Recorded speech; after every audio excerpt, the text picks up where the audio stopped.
തുടർച്ചയായി ഷേവ് ചെയ്യുകയും മുടി വെട്ടുകയും ചെയ്താൽ ഈ മുടിയുടെ വളർച്ച കൂടുവോ, അതിൻ്റെ കട്ടിയും നിറമൊക്കെ കൂടുവോ? ഇങ്ങനെയൊരു ധാരണയുണ്ട്. ഇത് ശരിയായൊരു ധാരണയല്ല, തെറ്റിദ്ധാരണയാണ്. നമ്മുടെ മുടിയുടെ വളർച്ചയും നിറവും കട്ടിയുമൊക്കെ ജനിതകമായി അല്ലെങ്കിൽ പാരമ്പര്യമായി തീരുമാനിക്കപ്പെട്ടതാണ്. അതുകൂടാതെ ഇത് നമ്മുടെ ശരീരത്തിൻ്റെ പൊതുവായുള്ള ഒരു ആരോഗ്യസ്ഥിതി, പോഷകാഹാരത്തിൻ്റെ നിലവാരം, നമ്മുടെ രക്തത്തിലെ അല്ലെങ്കിൽ ശരീരത്തിലെ ഹോർമോണുകൾ, തൈറോയ്ഡ് ഹോർമോൺ, ആൻഡ്രോജൻ തുടങ്ങിയവയുടെ ഒക്കെ ഒരു ലെവലിൽ അനുസരിച്ചിട്ടാണ് നമ്മുടെ മുടിയുടെ വളർച്ചയൊക്കെ തീരുമാനിക്കപ്പെട്ടിരിക്കുന്നത്.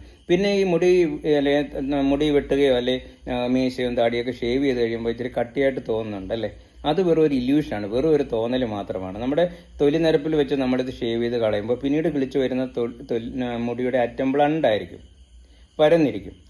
അതുകൊണ്ടാണ് നമുക്കിത് വളർന്നു വരുമ്പോൾ ഇത് കൂർത്ത് വരാത്ത കാരണമാണ്, അതിൽ ബ്ലണ്ടായിട്ടിരിക്കുന്നതുകൊണ്ടാണ് നമുക്ക് ഈ മുടി കട്ടിയായി വളർന്നതായിട്ട് തോന്നുന്നതും നിറം കൂടുതലായിട്ട് തോന്നുന്നു. ഇത് വെറും ഒരു ഇല്യൂഷൻ മാത്രമാണ്.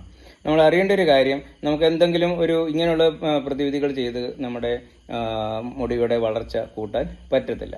അതിന് വേണ്ട കാര്യം എന്ന് പറഞ്ഞു കഴിഞ്ഞാൽ പലപ്പോഴും എന്തെങ്കിലും രോഗങ്ങൾ, നമ്മൾ നന്നായിട്ട് ആഹാരം കഴിക്കുക, നല്ല രീതിയിലുള്ള പോഷകസമൃദ്ധമായ ആഹാരങ്ങൾ കഴിക്കുക, അതോടൊപ്പം നമ്മുടെ തൊലിയുടെയും മുടിയുടെയൊക്കെ വൃത്തി നന്നായിട്ട് സൂക്ഷിക്കുക, പിന്നെ ഹോർമോണുകൾ തകരാറുണ്ട് അവ ചികിത്സിക്കുക. ഇതൊക്കെ അല്ലാതെ മറ്റു വഴികളൊന്നും തന്നെ ഇതിനു വേണ്ടി ഇല്ല. പലപ്പോഴും ഇത് ജനിതകമായി പാരമ്പര്യമായി തീരുമാനിച്ചിട്ടുള്ള കാര്യമാണ്.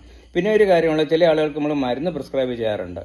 ചില പ്രത്യേക അവസ്ഥകളിൽ മുടി വളരാൻ വേണ്ടി ചില മരുന്നുകൾ നമുക്ക് ലഭ്യമാണ്. പക്ഷേ അതിനൊക്കെ വളരെയധികം പാർശ്വഫലങ്ങൾ ഉള്ളത് കൊണ്ട് തന്നെ വളരെ ശ്രദ്ധിച്ച് മാത്രമേ നമ്മൾ പ്രിസ്ക്രൈബ് ചെയ്യാറുള്ളൂ. ഞാൻ ഡോക്ടർ മധുജി കണ്ടത്തിൽ, ഹരിപ്പാട്.